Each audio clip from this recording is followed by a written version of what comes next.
Good morning. We are here today to discuss the arrest of 18-year-old Alex Yee. Today we have with us Chief Marcus Jones of the Montgomery County Police Department. That's Marcus, M-A-R-C-U-S, Jones. We also have Montgomery County Executive Mark Elrich. That's M-A-R-C-E-L-R-I-C-H. We have from the FBI Special Agent Bill Del Bagno, D-E-L-B as in boy, A-G-N-O.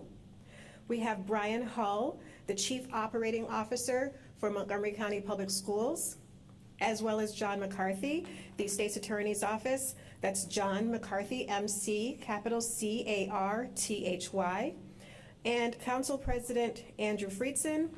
That's Andrew, common spelling, Friedson, F-R-I-E-D-S-O-N. Council Member Will Jawando. That's Will, common spelling, J-A-W-A-N-D-O. Have I missed anyone? All right. First up, we have Chief Jones. We will allow at least 2 to 3 minutes for comments from each speaker, and we will also have at least 5 to 7 minutes afterwards for Q&A.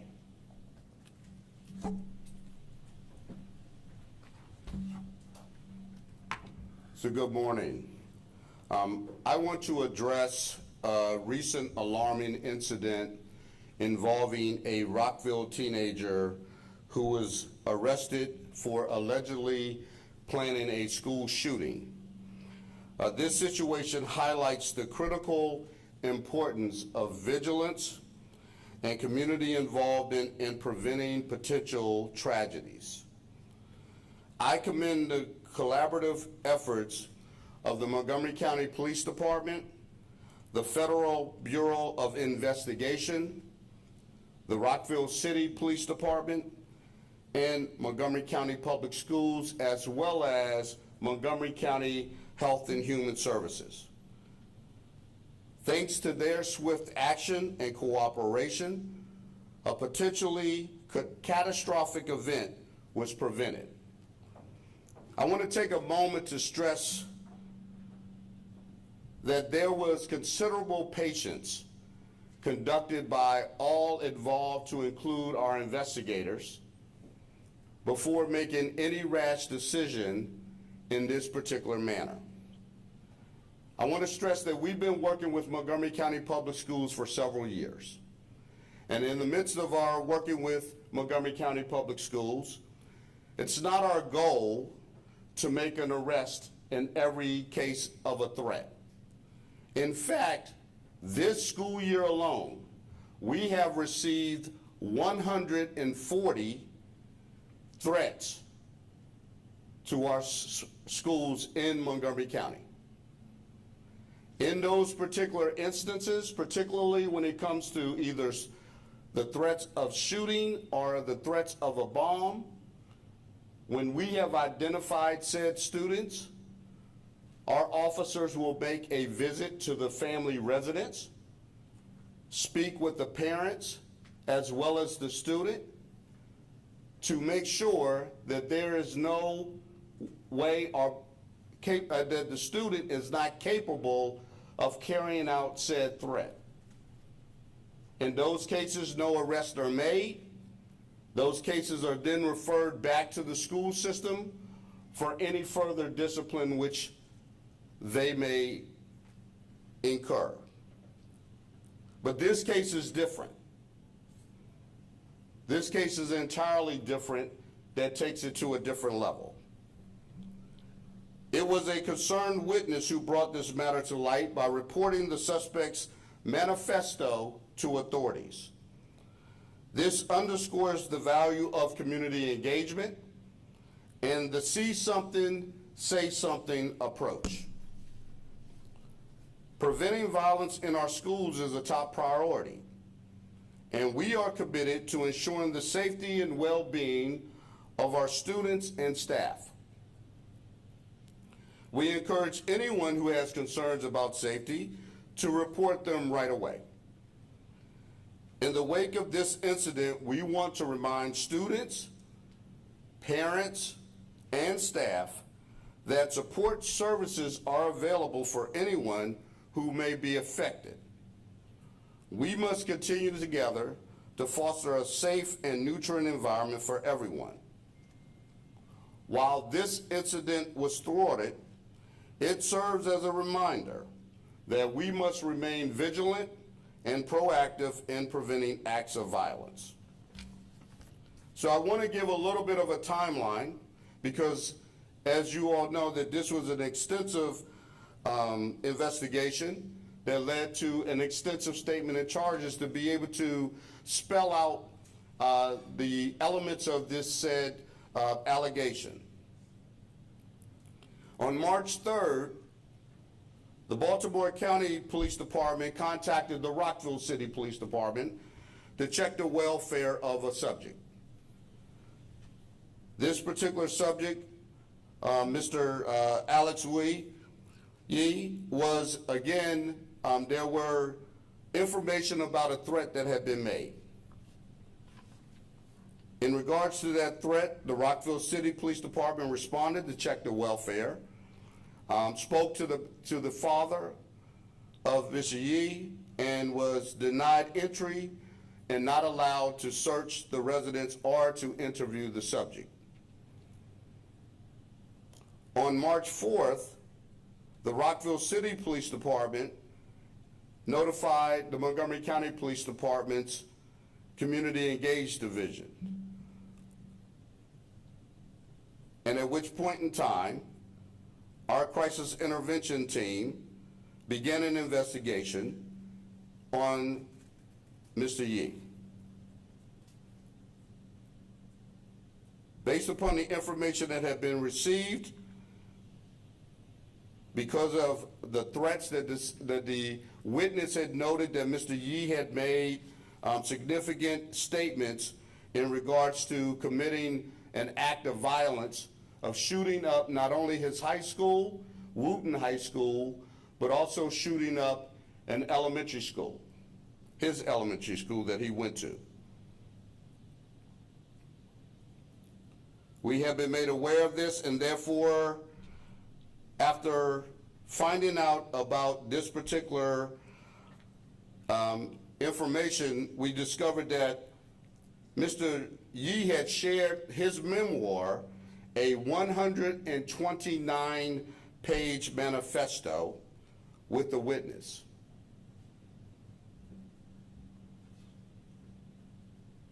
After the visit by Rockville City Police, Alex Yee allegedly rescinded his friend's access to the Google document containing that manifesto.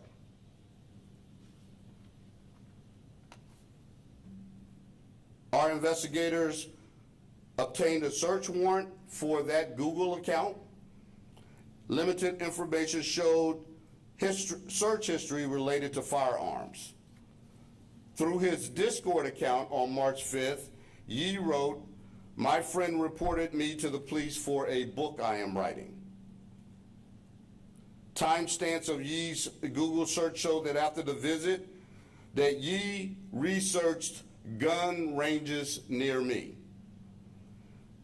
He also researched minimum age to enter a gun range. And he also obtained written and verbal descriptions of AR-15s. He also looked up the book Forgive Me, which is a novel about a high school student who plans to shoot his friends and then kill himself. During the execution of the warrant, officers were able to read Yee's manifesto, which Yee alleges is fiction. In the document, Yee writes about targeting his former elementary school because little kids make easier targets. He strategized on how to access the easiest classrooms in his high school and how he would be able to sneak a gun into the school. He also wrote that he wanted to become a serial killer instead of a mass murderer because serial killers are romanticized a lot more. On Wednesday, March 6th, crisis intervention officers evaluated Yee at his home, and he was taken to a hospital on the strength of an emergency evaluation petition. During his hospital stay, medical staff would later notify the FBI Baltimore field office and Montgomery County Police and the staff on Wednesday, March 13th. Staff was concerned with the threat posed by Yee. FBI agents would go to interview other staff at Wooten High School on Friday, March 15th, speaking to a school psychologist. The counselor stated that Yee was fixated on and made statements every time they spoke about committing a school shooting. Even after being removed from the school, Yee said that he could do something at graduation because he lived close to the school. Yee was preoccupied with self-harm, school shootings, and explosives. The Montgomery County Police Department and FBI visited with Yee at the hospital again on Tuesday of March 19th. Yee declined to speak with investigators at that time. Hospital staff disclosed that Yee shared he routinely searched mass shootings and school shootings on the social media app Discord. Based on the manifesto and internet searches, Montgomery County Police obtains a search warrant for Yee's home on Thursday, March 21st. An iPhone, an iPad, and a laptop were recovered. Messages on the Discord app revealed conversations involving the Columbine shooting and similar school shootings, as well as drawings depicting shootings were found on the iPhone. Searches on Yee's iPad, cell phone, and computer revealed searches for 2023 mass shootings, Sandy Hook shooting game, Parkland shooter sentence, and what counts as a terroristic threat, and more. As a result of the investigation, the Montgomery County Department of Police, Community Engagement Division, Crisis Intervention Team coordinated with Montgomery County Public Schools to increase security at schools, particularly Wooten High School. And based on this evidence that was gathered in consultation with the Montgomery County State's Attorney's Office under the direction of the State's Attorney John McCarthy, an arrest warrant was requested and obtained on April 16th. Yee was taken into custody on Wednesday, April 17th. Again, I want to stress the importance of collaboration. It is important in our community, and these are very difficult decisions to make. We know that we have individuals who are troubled in our community, even our young people. But it is our role in public safety to make sure that these individuals get the necessary help that they need in the times of crisis. And so again, I want to commend all who were involved, who took the necessary steps, and who had patience, who didn't rush to judgment, and who, again, with other partners and experts who are in this field to make the decision, the more difficult decision, to arrest Mr. Yee. So at this time, I'll turn it over to Mr. Elridge. So thank you all for coming out today. This is really an important incident and a very troubling incident, and it reminds us of the importance of being aware of what is occurring in our community, and also the importance of being supportive of each other in times of distress. The situation detailing the plans for mass violence against our schools has understandably caused anxiety within the school community, because since this is something that has happened before, it is not unreasonable for people to have fears about what could happen if it occurred here and occurred here again. And I want to thank the swift collaborative efforts between law enforcement agencies, including Montgomery County Police Department, Montgomery County Public Schools, and the FBI that helped prevent this potential tragedy from unfolding. And it's a young person has been charged with a very serious offense of threatening mass violence. I'll say, we know that Alex Key struggled with significant mental health challenges, including homicidal and suicidal ideation, over an extended period. And I hope one of the things that comes out of this is a look back on how early did we know that he was either expressing suicidal or homicidal ideation, and when did we begin intervening? It's kind of a statement on the state of mental health within this country. There just are not adequate facilities or practitioners to deal with the mental health issues that exist in our community. And he clearly had mental health issues, and I think it would be worth our while to figure out, when could we have known, or when should we have possibly intervened? Because we may have intervened at the right time, but at a very late time in the process. So hopefully this will lead us to look deeper into what we do for mental health supports. I want to express gratitude for the person who came forward. The chief talked about see something, say something. This person saw something and said something, and that's really important. We don't know where we would be today if that person hadn't come forward and told us what they had seen. I also want to point out that I think one of the comments that Mr. Yee had made in one of his postings was the difficulty of getting guns here. I will point out Maryland has some of the strictest gun laws, and this may be a helpful thing that he found our gun laws an impediment to getting armed. So, people always like to think about, well, what difference does it make? This could well be a case where the difficulty to get guns prevented him from getting a gun when he wanted it, and possibly prevented him from acting as soon as he would have preferred to act. So I think there are some lessons to take away from this going forward. I want to, encourage everybody to have confidence that this department took this very seriously, that we're able to respond in a timely manner, and that, we are now safe from this potential threat. But it's a reminder that we have to continue to remain vigilant to things like this. It's unlikely this person is the only person thinking about these things. And I think we all know that. So the vigilance and the cooperation from people in the community is really important. It's certainly important that, people's friends, when they see a friend going down a very dark path, have the courage to come forward and let us know, and let authorities know, whoever is in an authoritative position, that they're fearful of what somebody might do. Not because they want the person punished, but because they want the person helped. And so I'm really grateful for everybody who played a part in this.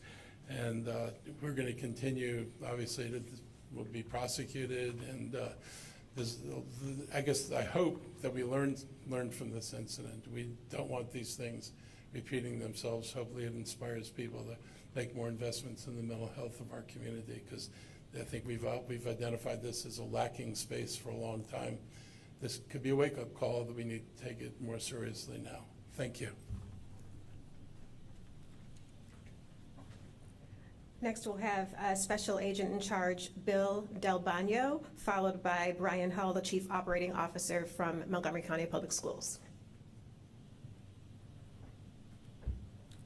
Thank you very much. I'm Bill Del Bagno. I'm the Special Agent in charge of the FBI Baltimore Field Office. Let me begin by saying that there is nothing more precious or more important than protecting our children. As a parent myself of school-age children, and also a husband to an elementary school principal, keeping schools safe will always be near and dear and a priority. The FBI and our law enforcement partners remain steadfast in the commitment to identify, investigate, and prosecute those who seek to harm the most vulnerable among us. I can say with complete conviction, threats made against school children will not be tolerated. Every day, the FBI works closely with our law enforcement partners, Montgomery County, Baltimore County, Rockville, throughout Maryland, and across the United States to identify and combat crime and threats facing our communities. All students, teachers, staff deserve to feel safe at school. Threats like this deprive them of that right. We are grateful, we are very grateful to the brave witness who came forth with the information and provided it to law enforcement. And we encourage the public to remain vigilant and report any suspicious activity to law enforcement immediately. Every potential threat is taken seriously, and when credible, it warrants intense focus. As we do every day, we remain dedicated to working together and sharing information with our partners to protect the American people, especially our children, and to keep our community safe. Thank you, and I will now turn it over to Mr. Hull.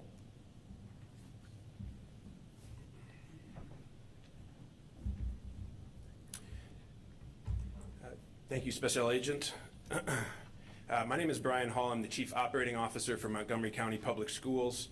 I first wish to say the charges made yesterday against one of our students are very serious and alarming, and I wish to show my deep appreciation to all the adults who have come together, identified this concern, and moved quickly to address the matter in the best possible way.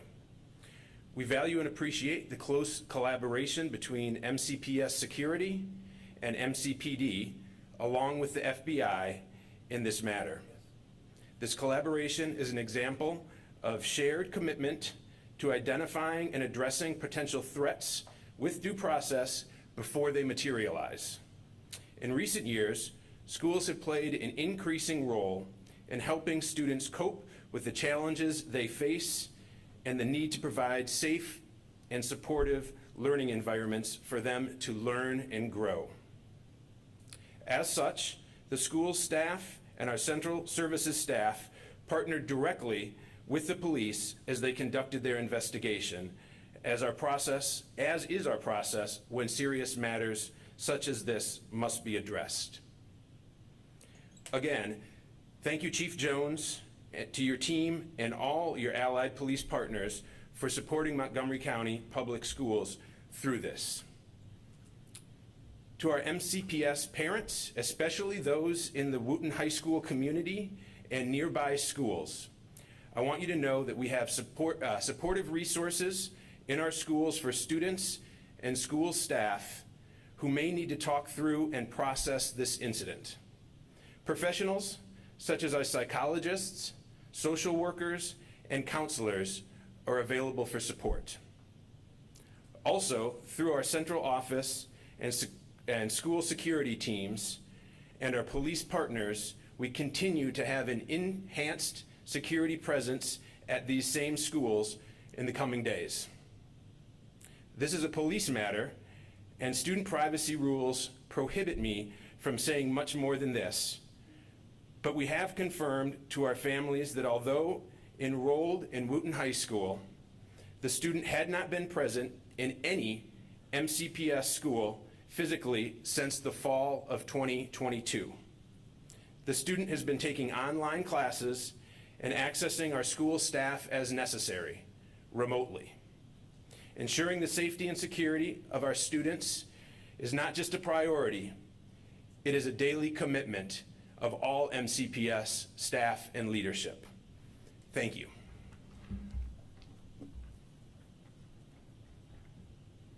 Next up is Montgomery County State's Attorney John McCarthy. My name is Don McCarthy. I'm the State's Attorney for Montgomery County.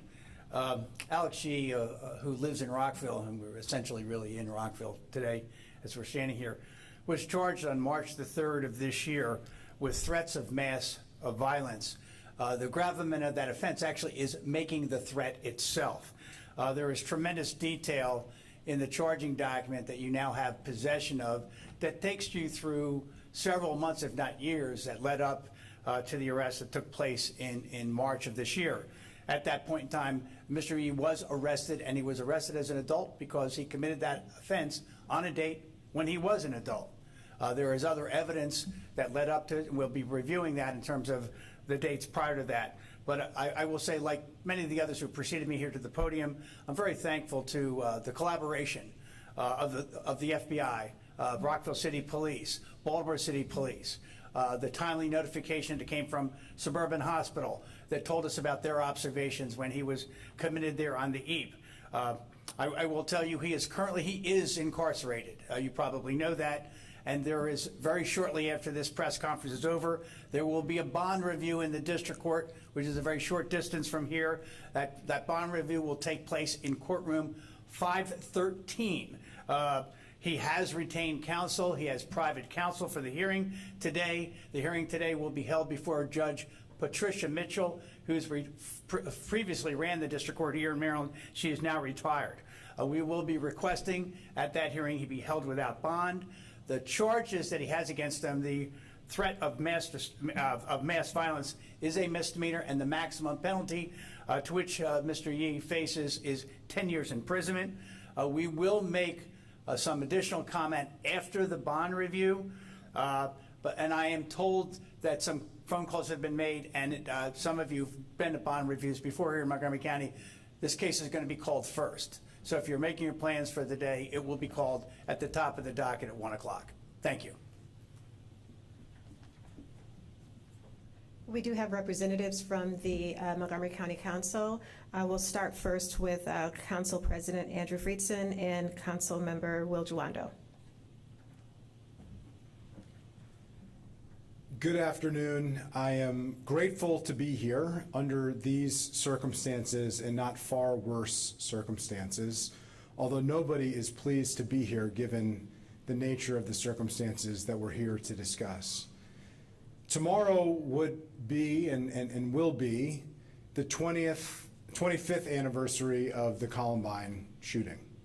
I remember where I was in middle school in Montgomery County Public Schools when that happened, a day that not only shook the Columbine community, but shook every community across our country and impacted and traumatized students for years and decades to come. Unfortunately, that was not a one-off incident.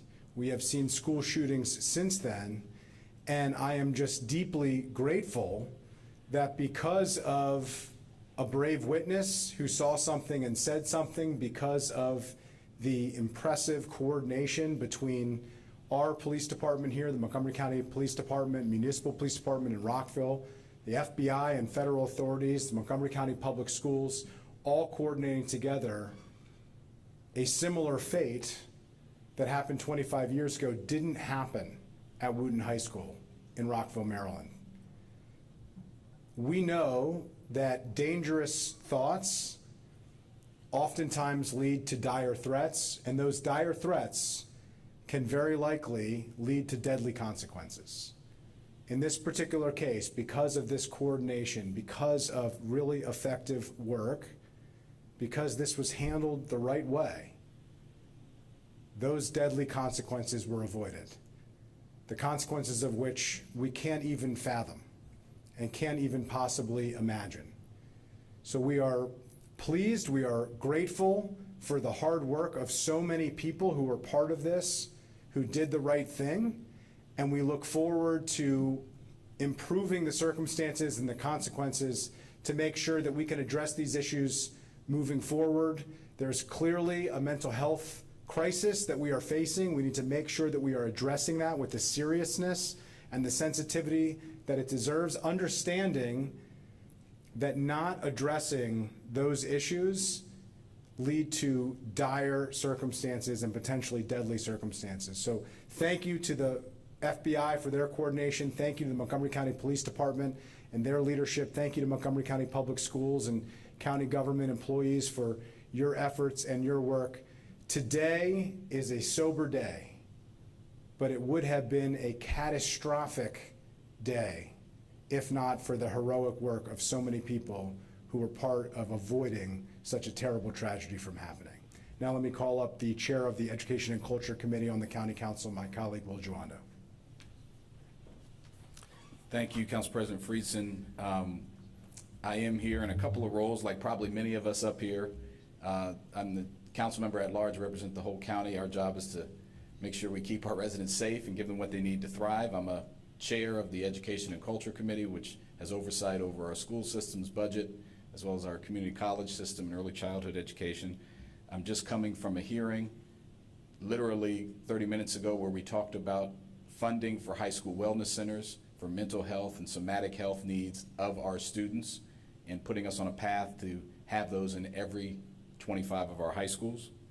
We know that they played a critical role here along with so many other partners. And I'm here as a dad of 4 children, several of whom are in MCPS schools right now. As was mentioned, this is a sobering moment for our community.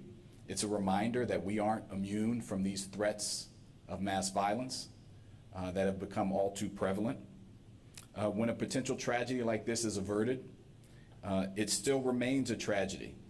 And I think I want to remind us of this for the young people at that school, in our community, for the families, for the young person who is accused here, and for their family, who is obviously in need of serious help, including the students and families in the Wootton High School cluster. And as was mentioned by Mr. Hall, there will be ongoing available services for those students in the community. When we engage and connect with each other, that's how we heal. If you look on the guidance from the American Psychological Association, what you do with kids is you don't run away from these situations, you talk to them about them in an age-appropriate way. It helps them process the fear and the pain of the drills that they do, of hearing about this on the internet and on social media. We have to talk to them. That builds that resilience. And so I want to thank and just add my thanks to Chief Jones, to the Rockville Police, to the FBI, to MCPS, to the brave young person who stepped out there and made the tip, to the counselor who then broke what is normally a breaking of your professional responsibility, except in instances of violence to others, who stepped up and made that very serious decision to speak with law enforcement and to confirm and give information that helped lead us to this point where we're not here in a different circumstance, bemoaning the loss of life. We can never accept violence and threats in our community. And it's our commitment collectively to make sure we ensure everyone is safe. The last thing I'll say is, you know, being a parent, this is not my quote, but I use it a lot, is like wearing your heart on the outside of your chest. Anything touches it, it makes you scared about what could happen. And I'm just thankful we live in a county and a state that has strong gun laws, that has collaboration, that has a strong commitment to keeping everyone safe. That's what happened in this instance. We can obviously always do better and coordinate more, but the system worked, and we communicated with each other in a timely fashion to remove this threat and hopefully get this young man and his family the support they need. Thank you. Okay, did you plan on making a comment? So I'm Councilmember Lori Ann Sales, Councilmember at Large and member of the Health and Human Services Committee. And I wish we were here under different circumstances. It's unfortunate that we're here, but I want to thank law enforcement at the local level, the FBI, and all of the coordinated efforts that thwarted this tragedy from going any further.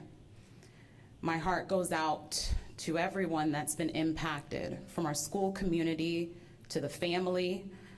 We recently passed the SAFE Act here in Montgomery County to avoid any gun-related incidents. We know that mental health is at the top of mind for our residents post-pandemic. And so I'm glad that we are here to ensure that nothing like this happens again. We're going to ensure that this young man receives the repercussions that come with making these sorts of decisions. We never want to have a tragedy like this in our community. And so I'm glad that the efforts of our law enforcement worked and we have avoided this tragedy, and we are here to commit to moving forward together to ensure that this does not happen again.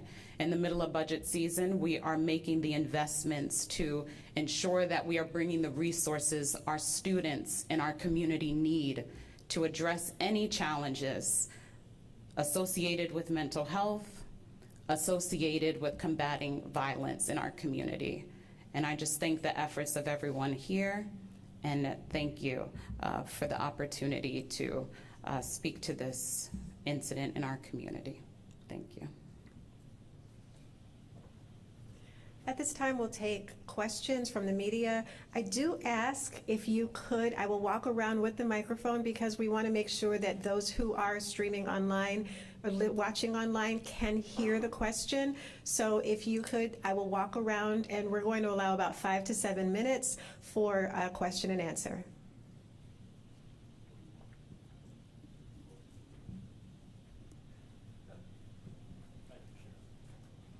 Thank you very much. Chief, a couple quick questions.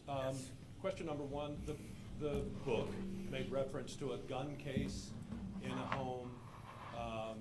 Is that fiction? Were there any guns in the home? That's question one. And number two, what role did this anniversary of Columbine play in your decision to act now? It's two great questions, Brad. First, I'll note in regards to the gun at the home, there was a gun that was locked up in the residence that belongs to the father, but our understanding is that this student did not have access and could not gain access to said weapon. And so the second part about Columbine, it's ironic that you asked this about how would that relate in my decision as we move forward. In fact, I didn't even think about Columbine until yesterday. I was reminded about it when we were after we had made the arrest on Wednesday, and we're now speaking and putting out a press statement about what had actually occurred. So I just think it's eerie in its own right, particularly that it's the 25th anniversary of Columbine coming up on tomorrow. And then when we really just go back throughout the years of preparation, when those events actually are occurring real time in law enforcement, and what our law enforcement agencies in Montgomery County have done with many of our federal partners as well, to be prepared for such a tragedy should that someone desire to take a gun into a school and commit a mass shooting. The good news is that's never happened. I am pleased about the work that, again, as I've stated before, that we prevented this from even sort of getting to the next level and preventing it from happening. And this is, again, it goes to what I've always stated about crime in our community. Yes, we are crime solvers, but it's also the responsibility of law enforcement to prevent crimes in advance, not to allow it to happen. And in this case, that truly happened. Was the gun an AR-15? It was not, no. Hello, Chief. Thank you very much. I just wanted to commend you for great police work. This actually is a question for Mr. Elrich, if he doesn't mind stepping away here. Yesterday when this story broke, I read this story. I've been covering crime in this town for 20 years. What is the reluctance of the county to admit that this individual was transgender? This is the 4th time that we've seen this happen very recently. And right here, I hear all of our leadership saying to us today, and what we do in journalism here, we try not to do, is bury the lead. Why am I hearing about this from the New York Post? Because it's not a lead. How do you publicize every time somebody gets murdered that it's a white Christian male who's heterosexual? No, you don't. Are these the only crimes that get committed? You never publish somebody's sexual orientation when you talk about this. Why you focus on it being a transgender is beyond me. It is not a news story. It is not a crime to be transgender, and I'm sorry you feel that way. That's not what I said. The county's If there are any other reluctance to admit it. questions for Mark Elrich before he leaves, because he does have a prior engagement. One question for, okay, all right. Thank you. Thank you. Hi, this is a question for anyone up there in terms of local police presence at schools. There has been recent discussion at the school board on safety and security. The issue of having SROs in the building was obliquely brought up, but is it your feeling that the system needs to return to having SROs in the buildings as they did 3 or 4 years ago? I will answer that, Kate. you know, again, we have worked with Montgomery County Public Schools since we created the memorandum of understanding for the CEO program. And in the midst of that, it was really discussed about how each school, we would have the ability to go into those schools should we need to be of presence. That still remains true, right? That we still have the ability to be in those schools if necessary. And there have been times it has been necessary for us to have a presence, right? And I am committed wholeheartedly, working with the interim superintendent, and, you know, and we've had discussions, her and I, about school safety. That's an important dynamic, okay? Because presence, again, when I talk about preventing crimes, to me, that's very important. Having a police presence and visibility is a matter that, again, usually deters crime. Not 100%, right? But it has proven to be that when you have visibility, that it does prevent these actions from happening. So we want to continue to work. Our officers are committed to being in those schools as needed, and being visible as required. Okay. Hi. This is another question regarding school security. So as a student at Wooten, I would like to know at what point security around our school increased and who at Wooten was made aware of the reason for the security increase.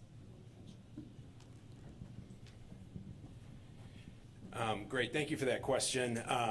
So we take security at all of our schools very seriously, and as the chief mentioned, work very closely with our police partners to make sure that we do have a presence anytime that there is an incident or anytime that police are required to be at our schools, and they have provided unwavering support to us.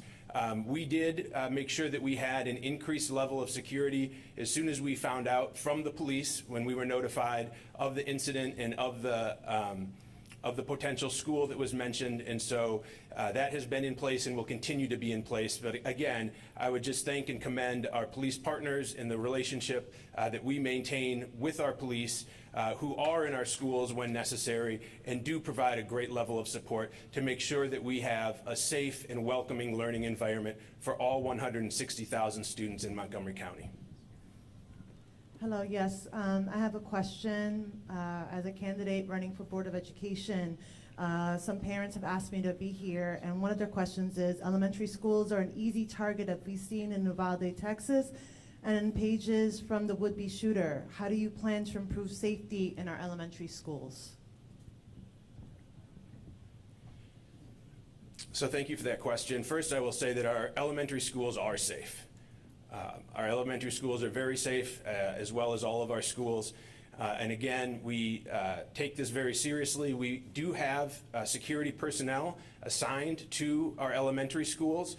Unfortunately, we're not able to have necessarily someone positioned in each school all of the time, but we have personnel that are assigned to each school, and they maintain close relationships with the principals and the administration of those schools, along with our police partners, again, to make sure that we're able to respond timely and effectively to any potential threats. And again, calling on the support of our police partners anytime there's an elevated level of threat to any of our schools.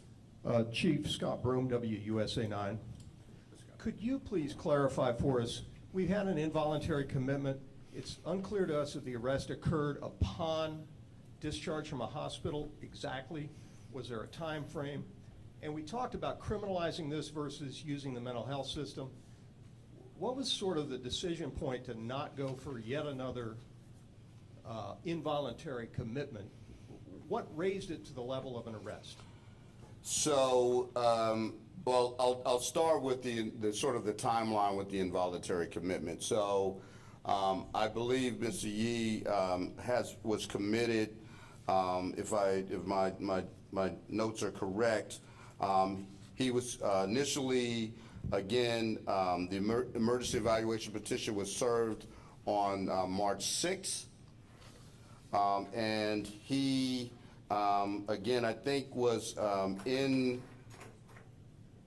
within the hospital's care until around March, was it like 18th or 19th? I think that's around the date. So he was not released from hospital care and immediately arrested. We were monitoring him to make sure, and again, as the investigation was continuing to go, again, providing security as needed, and making sure that this individual, I think, again, and the community, most importantly, were safe. So that was of most importance to us at that particular time. As it relates to the decision on, again, we looked at the vast majority, again, of not just the fact that, that we know that he has had some psychological challenges, but there comes a time when we know individuals who become involved in this, some of them who also have psychological challenges. The criminal justice system allows us an avenue to help get additional help in order to, again, not only to get those individuals the help, but also to keep the community safe at the same time. And so, again, when we looked at all of the elements that were involved in this, comparably not to just what he wrote in the manifesto, but if you look at the other evidence that supported our decision, it related to what he had noted in his internet searches, and we thought that was something that was really, I thought, very damaging, and really showed that he had these thoughts of ideation that these could come true. And so I thought it was important for us to take this initiative on the enforcement front. Okay, one last question from Ms. Shazad, and then we are going to be wrapping. Thank you. Chief Jones, I think you mentioned that he also made statements about the elementary school that he went to. Yes. Can you name the school? I believe it's Lakewood Elementary School. Okay? All right. All right, we thank you for your time. Thank you. Thank you all. Thank you.